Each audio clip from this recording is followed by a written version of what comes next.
នៅពេលដែលយើងចាក់បាន13ហើយយើងត្រូវចាក់បកមកវិញមកចូលដំបូងនេះយើងចាក់ x 2ចូលក្នុងប្រឡោះតែមួយបន្ទាប់ពីយើងចាក់បាន2ហើយបន្ទាប់មកយើងចាក់ x ចំនួន10ទៀត1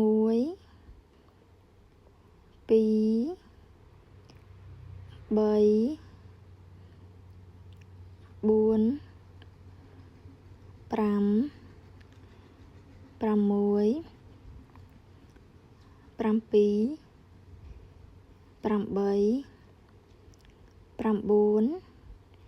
4 ចំណែកឯប្រឡោះចុងក្រោយគឺយើងចាក់ W មានន័យថាយើងចាក់ x ចំនួន3ចូលក្នុងប្រឡោះតែមួយ2 3អញ្ចឹងពេលយើងចាក់គ្រប់3ហើយយើងចាក់បកទៅវិញយើងចាក់ x ចំនួន11 1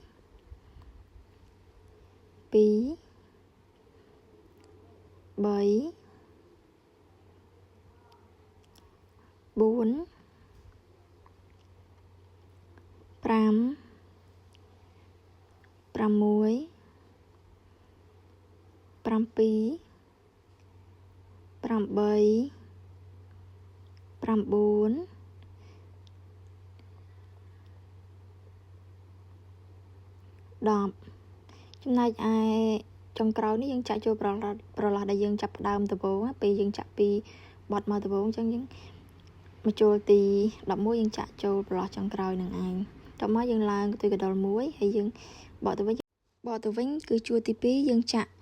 v ចំនួន2ដងមានន័យថាក្នុងមួយប្រឡោះគឺយើងចាក់ x ចំនួន2ដងចំនួន2ប្រឡោះ1 2ហើយនៅសល់ប្រហែលទៀតគឺយើងចាក់ x 1 1ចំនួន10ដងទៀត1 2 3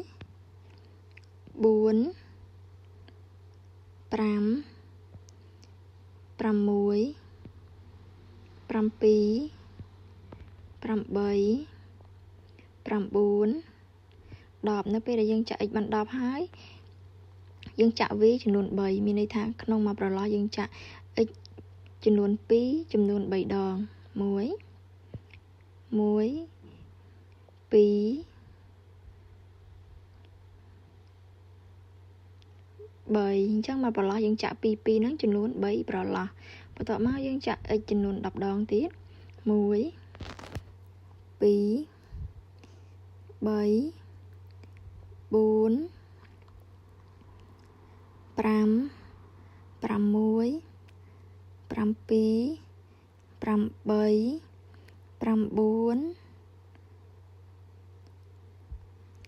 9 10ប្រឡោះ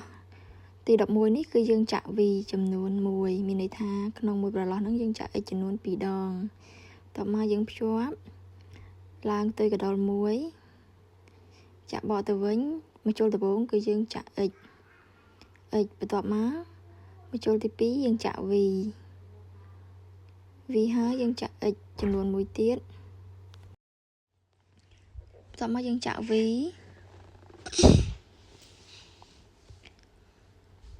កន្លែងនេះយើងចាក់ x1 v1 x1 v1 បានចំនួន2ដង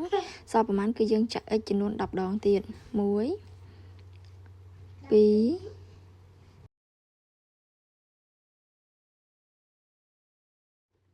3 4 5 6 7 8 9